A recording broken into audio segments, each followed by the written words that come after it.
Hello दोस्त, आज मैं आपको बताऊंगी ब्लड। जो ये ब्लड वाला चैप्टर ये फर्स्ट ईयर और जो सेकेंड ईयर है ईयर के जो स्टूडेंट है डिविनिटी स्टूडेंट उनके लिए ये बहुत इम्पोर्टेंट चैप्टर है। ये फर्स्ट ईयर में और सेकेंड ईयर में 20 मार्क्स का क्वेश्चन ये पूछा जाता है। तो सबसे पहले ब्लड क्या होता है?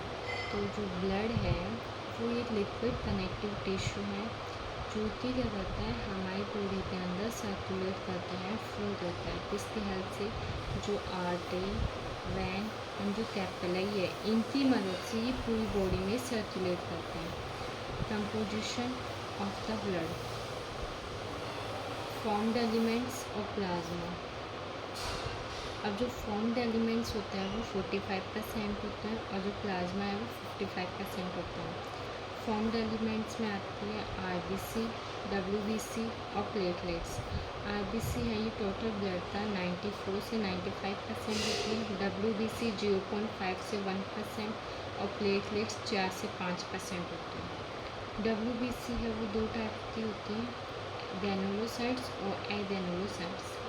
अब जो ग्रैनुलोसाइट है वो फर्दर क्लासिफाइड होते हैं न्यूट्रोफिल, ईओसिनोफिल और बेसिनोफिल के अंदर। और जो ग्रैनुलोसाइट है वो फर्दर क्लासिफाइड होती है लिम्फोसाइट्स और मोनोसाइट्स के रूप में। अब जो लिम्फोसाइट है वो एरिया ऑफ साइटोप्लाज्म के बेसिस पे दो टाइप की है, स्मॉल लिम्फोसाइट और लार्ज लिम्फोसाइट्स। ब्लड्स के बारे में कुछ फैक्ट है कि जो कलर होता है ब्लड का आर्टरीज के अंदर वो ब्राइट रेड होता है और वेन के अंदर वो डार्क रेड कलर का होता है। जो ब्लड है वो टोटल बॉडी वेट के 8 से 10% होता है और जो टेम्परेचर है ब्लड का वो 37 से 38 डिग्री अप्रॉक्सीमेटली होता है। अब जो क्या करता है, अब ये जो ब्लड का जो टेम्परेचर है वो क्या करता है बॉडी की जो बायोकेमिकल जो प्रोसेस है उनको रेगुलेट करने में हेल्प करता है। बॉडी का जो टेम्परेचर है उसको मेंटेन करने में ये हेल्प करेगा। जो पीएच होती है वो ब्लड की वो 7.35 से 7.45 होती है। जो ब्लड है वो हम आर्टिफिशियली नहीं बना सकते। एंड जो विस्कोसिटी की बात करें तो ये 3 to 4 टाइम्स ज़्यादा होती है वाटर के कंपेरिजन में। Volume 5 to 6 litre. टेस्ट में बात करें तो ये सॉल्टी इसका टेस्ट होता है। अब हम बात करते हैं आरबीसीज की, रेड ब्लड सेल्स, जिसे हम एरिथ्रोसाइट्स भी बोलते हैं। ये डायग्राम ज़्यादा सुंदर नहीं है। ये वायल है जिसके अंदर क्या होता है जो सेगमेंट सेल्स होती है जिसे हम आरबीसी बोलते हैं वो 45% होती है और जो ऊपर वाला जो पार्ट होता है वो सीएम या प्लाज्मा, जो येलो कलर का होता है वो सीएम या प्लाज्मा होता है जो कि 55% होता है। अब तब हम उसे सीएम बोलेंगे तब हम उसे प्लाज्मा बोलेंगे, वो मैं आपको किसी और वीडियो में एक्सप्लेन करूँगी। और इन दोनों के बीच में एक रिंग का फॉर्मेशन होता है जिसे हम बोलते हैं बफी कोट। तो बफी कोट के अंदर आती है डब्ल्यूबीसी और प्लेटलेट्स जो कि 1% होती है अप्रॉक्स या उससे भी कम। अब बात करते हैं आरबीसी है उसे हमने क्या बोला, एरिथ्रोसाइट्स भी बोला। शेप की बात करें तो ये बाइटोन्टिव, ओवल या डिसेप्ट की होती है। मीन्स कि ये कुछ ऐसी होती है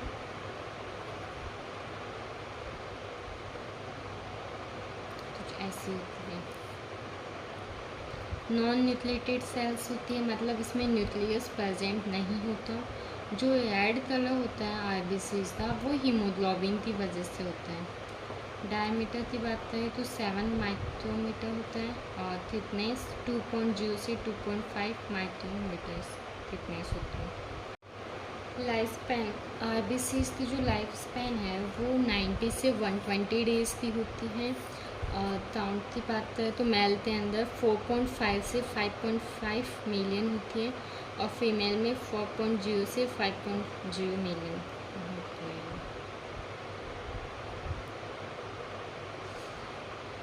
अब आरबीसीज के प्रोडक्शन तो हम बोलते हैं एरिथ्रोपोइसिस। तो अडल्ट के अंदर जो आरबीसी है वो लॉन बोन्स में बनती है, जो हेड बोन में है लॉन बोन्स की, वहाँ पे आरबीसीज का फॉर्मेशन होता है। जैसे hip bone, waist bone, hips, इनके अंदर अडल्ट के अंदर आरबीसीज बनती है, इन बोन्स के अंदर।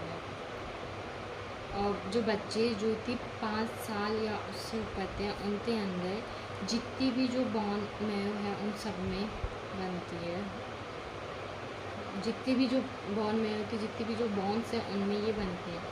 फीटस के अंदर आरबीसीज कहाँ बनती है? लीवर और जो स्प्लीन है वहाँ पे।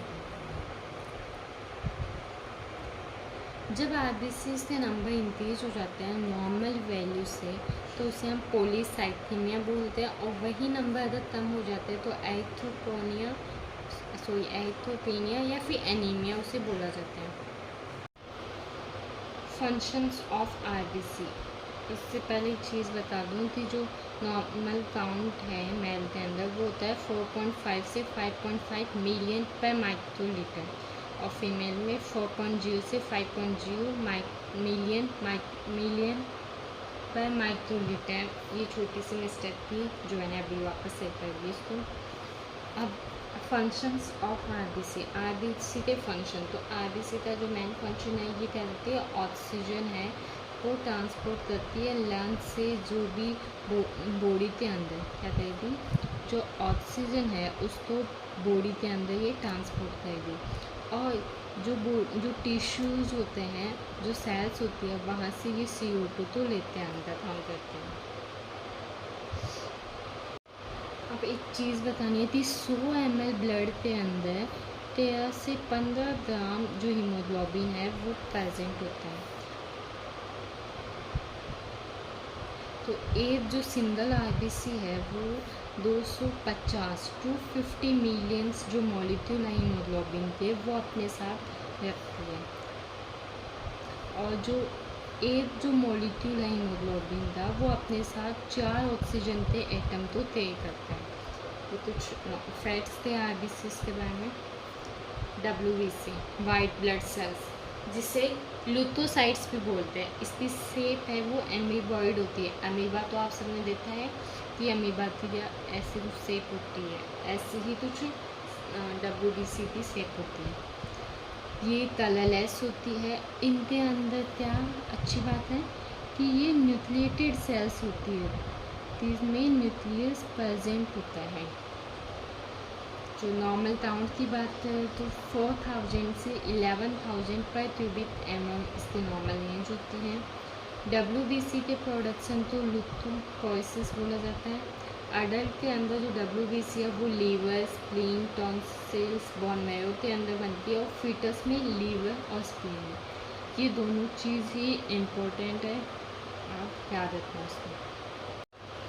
अगर WBC के नंबर नॉर्मल रेंज से ज़्यादा होता है तो उसे लुथोसाइटोसिस बोलते हैं, और नॉर्मल रेंज से कम होता है तो उसे लुथोपेनिया बोलते हैं।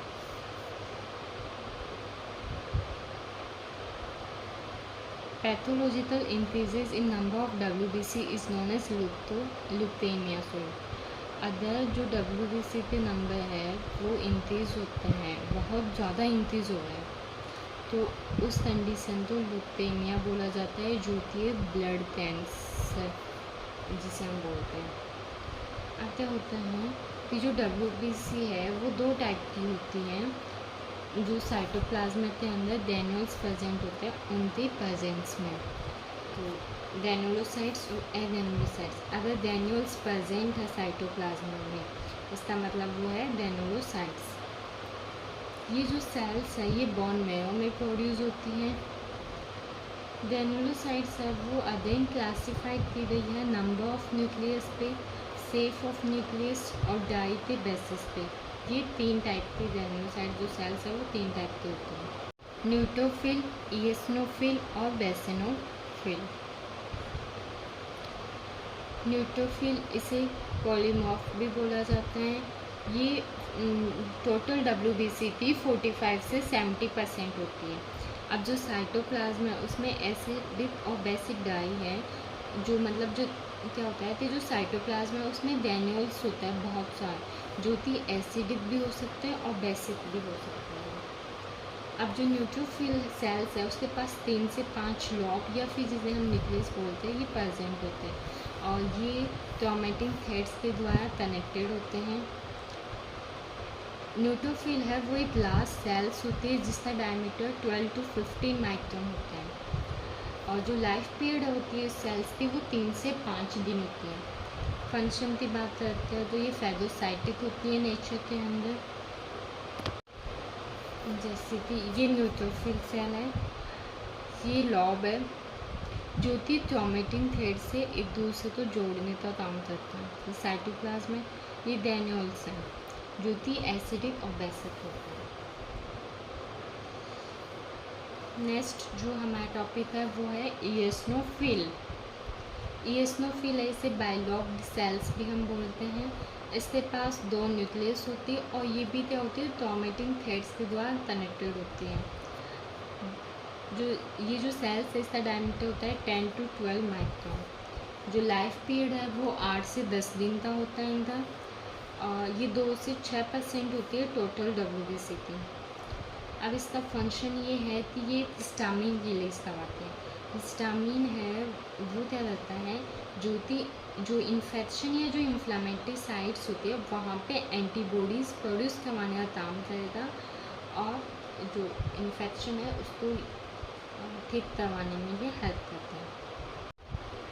इओसिनोफिल ये जो हमने पढ़ा उसका ये डायग्राम है।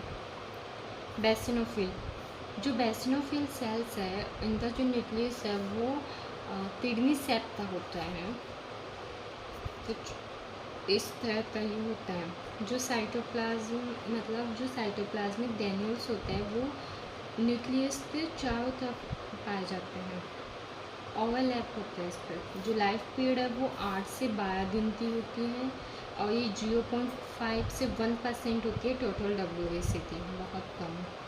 जो डायमीटर वो 8 से 10 माइक्रोन होता है, कुछ इस टाइप का ये होता है।